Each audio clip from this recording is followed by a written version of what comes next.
தமிழகம் and புதுவைக்கான வானிலை நிலவரத்தை பொறுத்தவரை தென்கிழக்கு அரபிக்கடல் அண்ட் அதை ஒட்டி இருக்கக்கூடிய கேரள பகுதிகளின் மேல ஒரு வளிமண்டல கீழடுக்கு சுழற்சி நிலவுது. இதன் காரணமா அடுத்த 6 தினங்களுக்கான வானிலை அறிவிப்பு வெளியிடப்பட்டிருக்கு. டிசம்பர் 25ஆம் தேதி வட தமிழகத்தோட சில இடங்களிலும் புதுவை அண்ட் காரைக்கால்ல லேசானதிலிருந்து மிதமான மழை பெய்யக்கூடுமா, தென் தமிழகத்துல வறண்ட வானிலையே நிலவக்கூடும் என்பதால அதிகாலை நேரத்துல சில இடங்கள்ல லேசான பனிமூட்டமும் காணப்படுமா.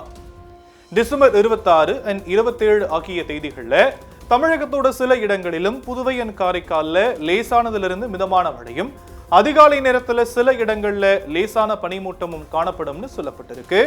டிசம்பர் 28 அண்ட் 29 ஆகிய தேதிகள்ல கூட தமிழகம் புதுவை அண்ட் காரைக்கால்ல வறண்ட வானிலையை நிலவுவதோடு அதிகாலை நேரத்துல சில இடங்கள்ல பனிமூட்டம் காணப்படும்னு சொல்லப்பட்டிருக்கு. டிசம்பர் 30ஆம் தேதி கடலோர தமிழகத்துடைய சில இடங்களிலும் புதுவை அண்ட் காரைக்கால்ல லேசானதிலிருந்து மிதமான மழைக்கு வாய்ப்பு இருக்குன்னு சொல்லப்பட்டிருக்கு. சென்னையின் புறநகர பகுதிகளை பொறுத்த வரைக்கும் 25ஆம் தேதி வானம் ஓரளவு மேகமூட்டத்துடன் காணப்படுவதோடு நகரின் சில பகுதிகளில் லேசான மழை பெய்யக்கூடுமா, அதே போல அதிகாலை நேரத்துல சில இடங்கள்ல லேசான பனிமூட்டமும் காணப்படும்னு சொல்லும் வானிலை மையம் வெப்பநிலையை பொறுத்த வரைக்கும் அதிகபட்சமா 29 டிகிரி செல்சியஸ் ஒட்டியும் குறைந்தபட்சமா 22 டிகிரி செல்சியஸ் ஒட்டியும் இருக்கக்கூடும்னு சொல்லியிருக்கு.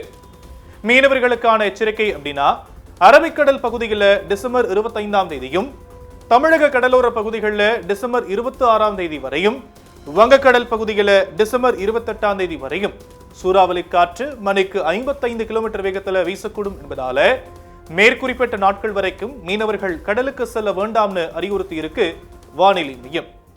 கடந்த 24 மணி நேரத்தில் தமிழகம் புதுவை அண்ட் காரைக்கால் பகுதிகளில் வறண்ட வானிலையே நிலவியதா சொல்லும் வானிலை மையம் அதிகபட்ச வெப்பநிலையா ஈரோட்ல 33.6 டிகிரி செல்சியஸ் ஆகவும் அண்ட் திருத்தணி பகுதியில் 17.5 டிகிரி செல்சியஸா பதிவாகி இருக்குன்னு தகவல் தெரிவிச்சிருக்கு. செய்திகளை உடனுக்குடனும் துல்லியமாகவும் தெரிந்து கொள்ள சப்ஸ்கிரைப் பண்ணுங்க.